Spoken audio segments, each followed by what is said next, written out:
A police siren sliced through the silence of the empty road. Red and blue lights flashed, illuminating the face of a man gripping the steering wheel of his car. He didn't flinch, didn't move, just stared ahead as the patrol car rolled up behind him. The night was dark, the streets deserted.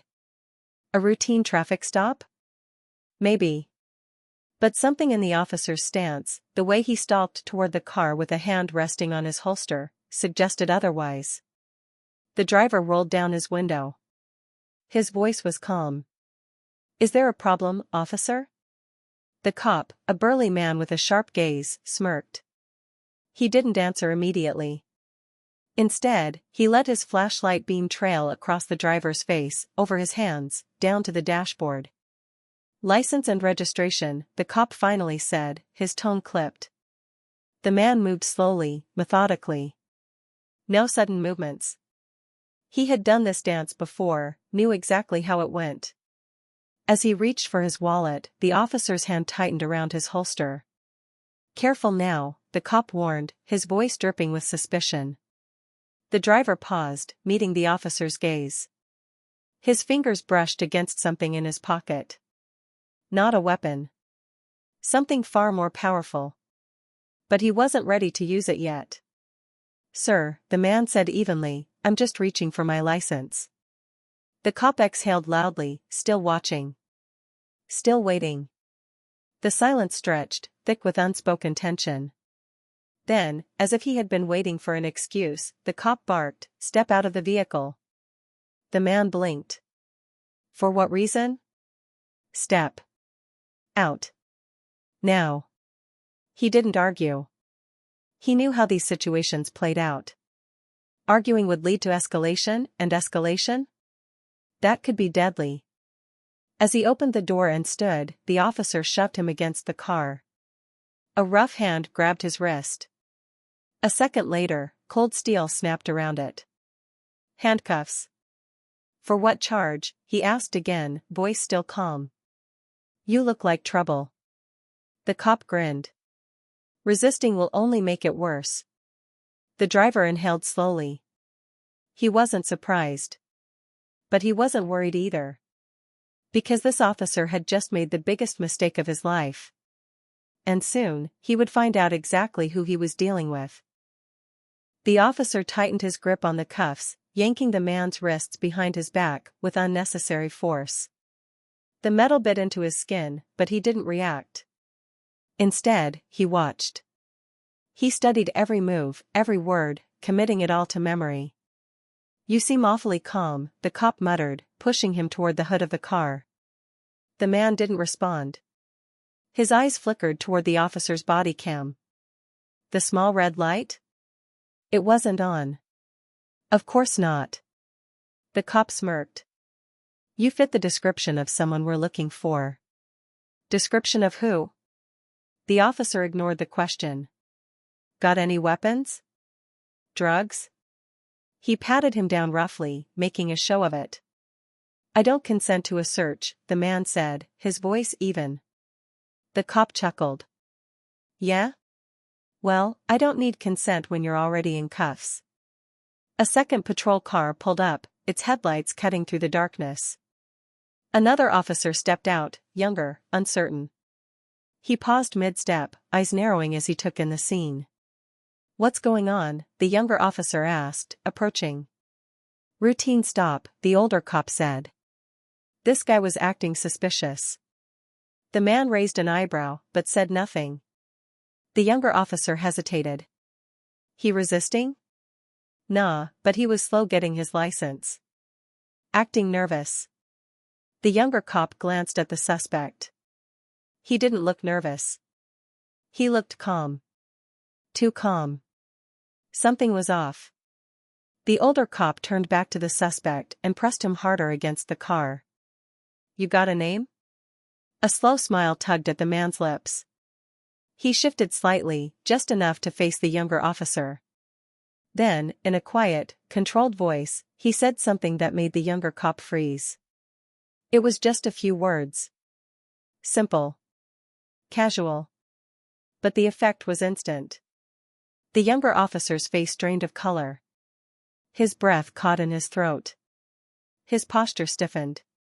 The older cop frowned. What? What did he say? The younger officer swallowed hard, his gaze locked onto the man in cuffs. Then, barely above a whisper, he murmured. Oh, no. A heavy silence followed. The older cop looked between them, frustration flaring in his eyes. What the hell is going on? The man in cuffs lifted his chin slightly, his smile barely visible in the dim light. You might want to call your supervisor, he said. Right now. The older cop blinked. Why the hell would I? Then the realization hit. The badge. The authority. The older cop's grip loosened slightly. His confidence faltered. The man wasn't just some random driver. He was someone important. And the older cop? He had just walked straight into a trap. The night air felt heavier. The older cop's grip on the man's cuff slackened slightly, but he didn't let go. Not yet. His eyes darted to the younger officer, confusion flickering across his face. What do you mean, oh no, he demanded. The younger officer hesitated, then took a slow step back. He knew. He had recognized something the older cop had completely missed. The man in cuffs exhaled quietly, shifting his shoulders just enough to ease the pressure against his back. You should really call your supervisor, he said again. His voice wasn't threatening. It didn't need to be. The older cop's jaw clenched. Who the hell was this guy? You don't give me orders, the cop growled, doubling down. He yanked the cuffs harder, making sure the man felt the cold bite of steel. But the moment of power didn't last. Because just then, another car pulled up. Unmarked. Black. The doors swung open. Two men stepped out, moving with a quiet authority that immediately changed the atmosphere. They weren't uniformed officers. They weren't locals. They were federal. And they weren't here by accident. The older cop stiffened. What the? Officer, one of the men interrupted, his tone calm, measured. Step away from the suspect. The cop froze. The younger officer didn't move. He had already figured it out. The man in cuffs slowly turned his head toward the approaching figures, a faint smirk tugging at his lips. It took you long enough, he said. One of the federal agents stopped just a few feet away, his expression unreadable. We needed the evidence to be solid. Evidence? The older cop blurted, looking between them. His heartbeat slammed against his ribs. Uncuff him. The words came low. I see. But the older cop didn't move. His pride wouldn't let him, not yet. The agent took another step forward. Now. The older cop's fingers trembled slightly as he fumbled with the keys. His mind raced, trying to make sense of what was happening. The moment the cuffs came off, the man rubbed his wrists casually, looking at the officer who had just arrested him. Then, with a slow, deliberate movement, he reached into his jacket. The older cop instinctively tensed. But what came out wasn't a weapon. It was a badge. FBI. The older cop's stomach dropped. The man met his stunned gaze and spoke two simple words. You're done. Silence. Thick. Suffocating. The older cop tried to laugh, but it came out as a nervous, breathless choke. You set me up? The FBI agent tilted his head slightly. We didn't set you up. His eyes darkened. You set yourself up. The older cop's breath hitched. And that's when the realization fully crashed down on him. This wasn't just a random traffic stop. This was a sting operation. And he had walked straight into it.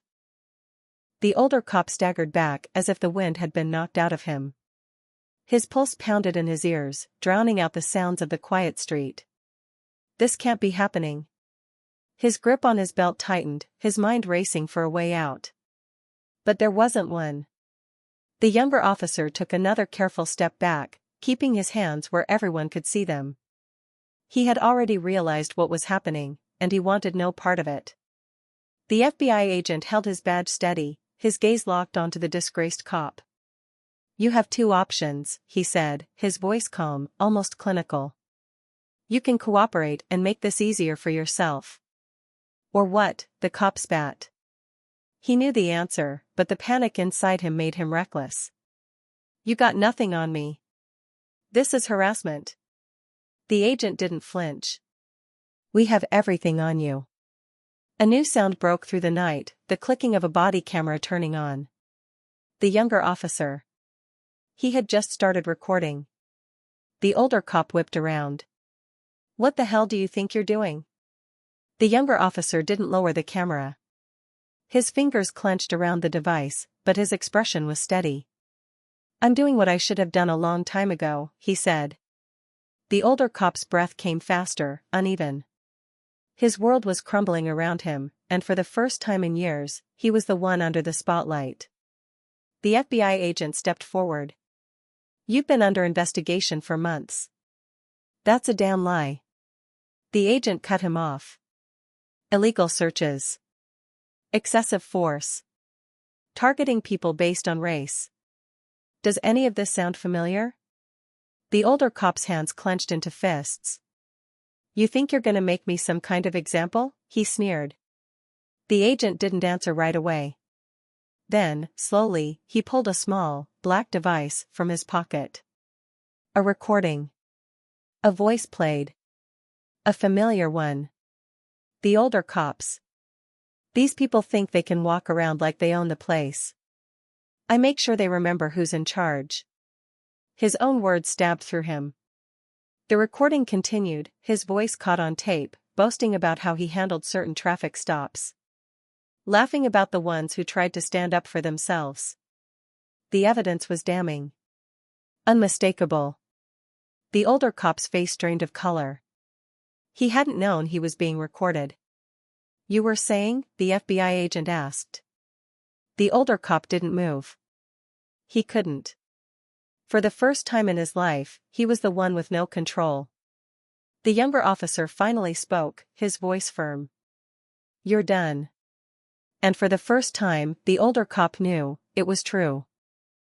The older cop stood frozen, his jaw clenched so tight it ached. The recording, the damning proof of his own words, played back like a death sentence. He couldn't deny it.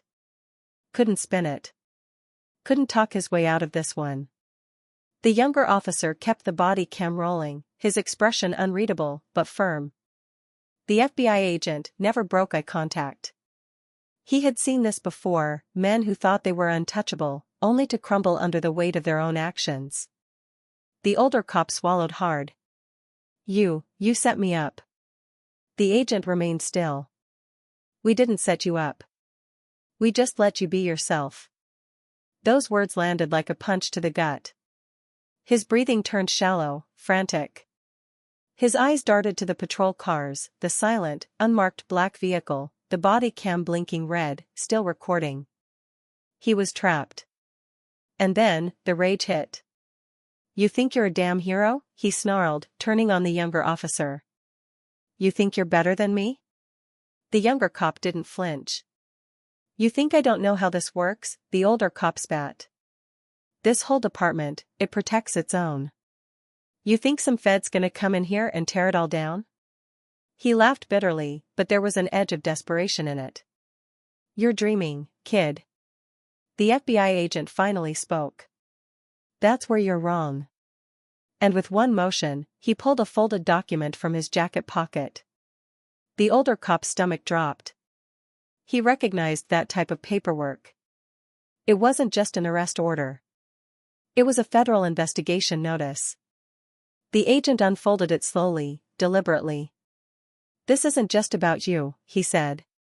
His voice was still calm, but there was an undeniable weight behind it. The older cop's mouth went dry. His name was on the document. But so were others. Names of fellow officers. Superiors. The department's darkest secrets, laid out in black and white. And then it hit him. This was bigger than just him. This was a reckoning. The younger officer stared at the document, his face unreadable. But his grip on the body cam tightened. He wasn't just recording for evidence anymore. He was recording history. The FBI agent folded the paper back up. "You're right about one thing," he said. "This department has been protecting its own." He slipped the paper back into his jacket, his gaze cold. "But that ends tonight." The older cop's breathing turned shaky. His hands curled into fists, but he didn't move. What could he do? The department was about to crumble, and he was going down with it. And the worst part? There was nothing he could do to stop it. The older cop's legs felt weak. His entire world, everything he thought was untouchable, was falling apart right in front of him. The FBI agent's words hung in the air, like a death sentence. "That ends tonight." He swallowed hard. His mouth was dry, his hands clammy. He had always walked around with absolute confidence, believing that no matter what he did, the system would always back him up. But the system was crumbling. And he was at the center of it. He tried to laugh, to play it off. "You really think this is gonna stick?" His voice came out strained. He forced a smirk, but it didn't reach his eyes. "This is just another witch hunt, another." "Stop." The word cut through the night like a blade. It came from the younger officer. The older cop's smirk vanished. The young officer wasn't looking at him anymore. He was looking at the FBI agent. And then he did something the older cop never expected. He reached up and removed his badge. A slow, deliberate motion. He held it in his hands, staring at it, as if seeing it for the first time. Then, without a word, he dropped it on the hood of the patrol car. The older cop's stomach clenched. "What the hell are you doing?" he snapped. The younger officer finally looked at him. And for the first time in years, the older cop saw no fear in his eyes. "I'm done," the young officer said, voice steady. "I won't be a part of this." The words hit harder than any punch. The older cop took a step forward, desperate. You can't just." "I can." The younger officer cut him off. His face was unreadable. "And I just did." A long, heavy silence. The older cop's breath turned ragged. The younger officer turned back to the FBI agent. "I'll testify," he said simply. The older cop's blood ran cold. The FBI agent nodded. "Good," he said. "You won't be the only one." And then, as if on cue, another car pulled up. The older cop whipped his head around. A familiar face stepped out. A sergeant. One of his own. But the sergeant didn't look at him. He walked straight to the FBI agent. "I've seen enough," the sergeant said. His voice was gravelly, but firm. "I'll cooperate." The older cop's heart pounded. This can't be happening. Not just the younger officer. Now his own people were turning on him. One by one, the foundation he had relied on was collapsing. And for the first time in his life, he was the one who had nowhere to run. The older cop felt like he was suffocating. His entire body felt heavier, like the weight of his own actions was finally pressing down on him. The sergeant, his own superior, had just agreed to cooperate. The younger officer had already turned against him. The FBI agent remained still, watching, waiting. It was over.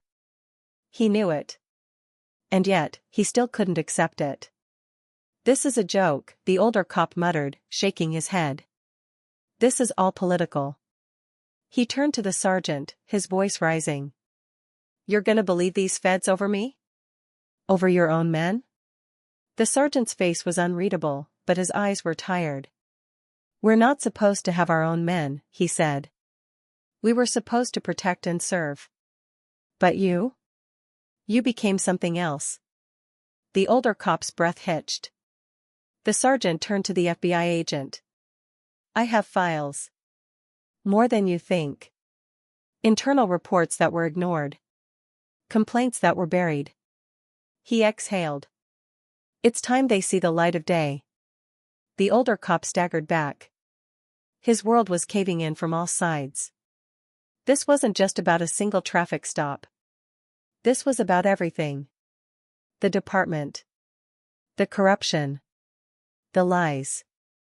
It had all been held together by silence. And now, the silence was breaking. The FBI agent nodded, his voice calm but final. "You're making the right choice." The older cop's blood boiled. His fists clenched. He wanted to fight back. To scream. To threaten. But there was nothing left to say. The younger officer picked up his badge from the hood of the car. He looked at it one last time. Then, slowly, he tossed it onto the ground. "I'm done," he repeated. The older cop's heart pounded. That badge, the one he had always believed made him untouchable, now lay on the pavement. A symbol of what was ending. The FBI agent pulled out a radio. "It's time." And then, more cars appeared. Marked. Unmarked. Flashing lights filled the street. The cavalry had arrived. The older cop felt his knees weaken. This isn't happening. But it was. And when the FBI agent turned back to him, there was no more waiting. "Hands where I can see them." The word sent a final, brutal shock through him. He had said those same words so many times before.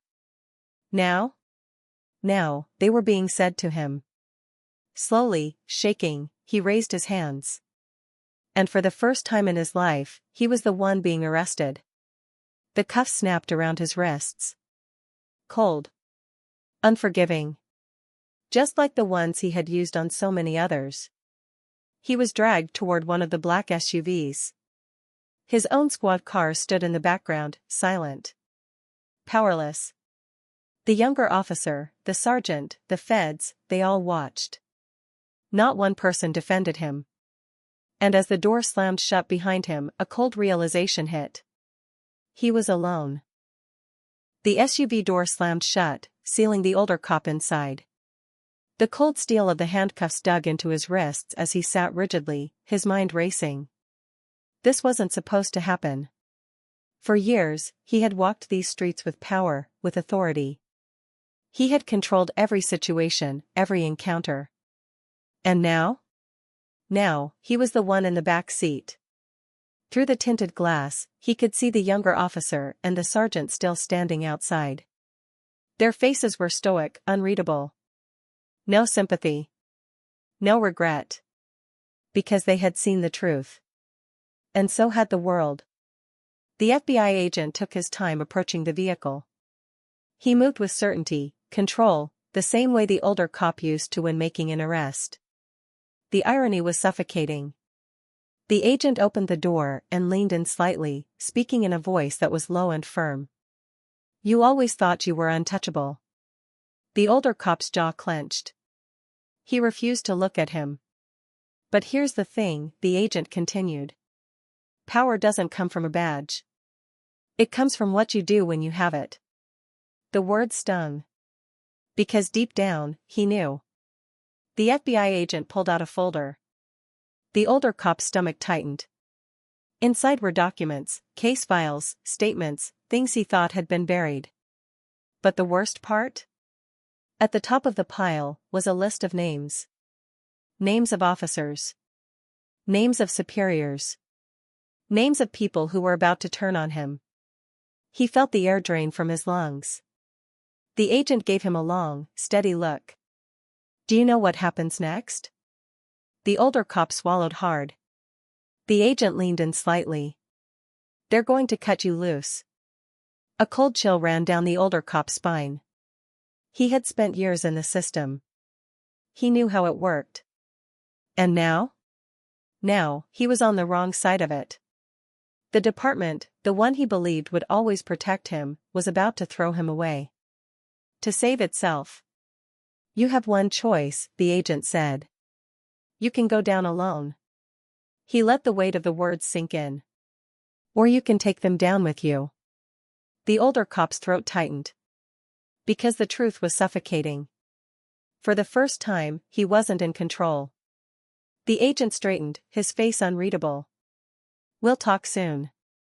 With that, he shut the door. The vehicle pulled away. And as the older cop stared out at the streets he had once ruled, he realized he was never coming back. The SUV rolled through the city, its tinted windows reflecting the streetlights. The older cop sat motionless, his eyes staring at nothing, his mind a storm of thoughts. Everything was gone. The authority. The respect. The power. The department had already started cutting ties. The FBI agent's words echoed in his head. "You have one choice. You can go down alone, or you can take them down with you." He hated it. He hated knowing that he had no way out. He had spent years thinking he was untouchable. That no matter what, the system would always protect him. But now, as the SUV turned down a quiet street toward the federal building, reality hit. The system never protected him. It protected itself. And he? He was just another pawn. The SUV slowed at a red light. A group of pedestrians walked past, completely unaware of the man inside. A man who had once stood above the law. A man who now sat in the back seat, wearing the same cuffs he had placed on so many others. And in that moment, it hit him. This is what they felt. The fear. The helplessness. The crushing realization that no one was coming to save him. The light turned green. The SUV pulled forward. A few hours later, he sat in an interrogation room. The walls were plain, the air heavy with tension. Across from him sat the FBI agent. A thick folder rested on the table. Inside? The names. The files. The evidence. The agent tapped the folder once, slowly. "This is it," he said. "Your last chance." The older cop didn't answer. The agent leaned in slightly. "They're going to pretend they don't know you. They'll erase you from their records. You'll be just another disgraced officer who made bad choices." He paused. "But you and I both know the truth." Silence. The older cop's fingertips twitched. He thought about all the others in the department. The ones just like him. The ones who had looked the other way while he did what he wanted. The ones who had laughed with him. The ones who were still out there. Still protected. For the first time in his life, a feeling gnawed at his gut. It wasn't anger. It wasn't pride. It was doubt. Because now? Now, he was the one being erased. The agent slid a pen across the table. "This is your only way out," he said. "Tell the truth." The older cop stared at it. His mind raced. Fighting wouldn't change anything. But telling the truth? That would change everything. His hand hovered over the pen. The agent watched. Waiting. And finally, the older cop made his choice.